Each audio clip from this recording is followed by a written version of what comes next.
उत्तराखंड चारधाम यात्रा को लेकर सभी संबंधित विभाग तैयारी में जुटे हुए हैं। इसी क्रम में परिवहन विभाग भी चारधाम में आने वाले यात्रियों को सुविधा उपलब्ध कराए जाने को लेकर महत्वपूर्ण भूमिका निभाता है। ऐसे में जहां एक ओर परिवहन विभाग की ओर से परिवहन निगम की 125 बसों को चारधाम यात्रा रूट पर संचालित करने का फैसला लिया, तो वहीं दूसरी ओर ट्रैफिक व्यवस्थाओं को दुरुस्त करने के साथ ही सभी वाहन जो भी चारधाम यात्रा रूट पर संचालित होंगे उन सभी वाहनों की व्यवस्थाओं की जिम्मेदारी भी परिवहन निगम पर है।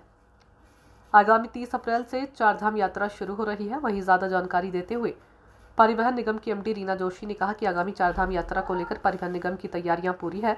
इस बार भी चारधाम यात्रा रूट पर निगम की बसों का संचालन किया जाएगा। यात्रा रूट पर 125 बसों को लगाया जाएगा, लेकिन अगर यात्रियों की आवाजाही के लिए परिवहन विभाग को बस की जरूरत पड़ेगी तो परिवहन विभाग को भी बसें उपलब्ध कराई जाएंगी। इसके साथ ही ऋषिकेश, हरिद्वार और श्रीनगर डिपो में अतिरिक्त मैन पावर के साथ ही जरूरी उपकरण भी उपलब्ध कराए जाएंगे। यही नहीं, 125 बसों के अलावा भी कुछ बसों को रिजर्व में भी रखा जाएगा ताकि कोई बस खराब हो जाती है तो यात्रियों को किसी अन्य बस से भेजा जा सके। आगामी चार धाम यात्रा को देखते हुए जो उत्तराखंड परिवहन निगम की तैयारियां पूरी हैं।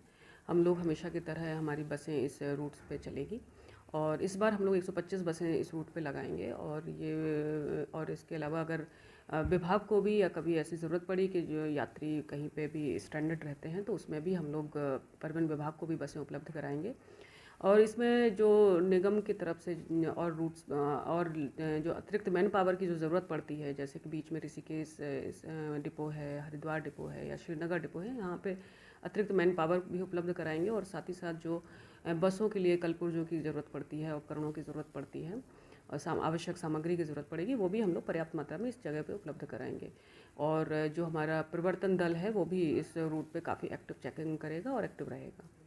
हाँ, बिल्कुल, हमारी रिज़र्व में बसें रहेंगी। अगर कहीं पे कोई बस में कोई प्रॉब्लम आती है या फिर कहीं यात्रियों की यात्री ज़्यादा बढ़ जाते हैं तो इसके लिए हमारी आवश्यक रूप से जितनी पर्याप्त मात्रा में बसेस भी बीच के स्टेशन पे या डिपो में उपलब्ध रहेंगी।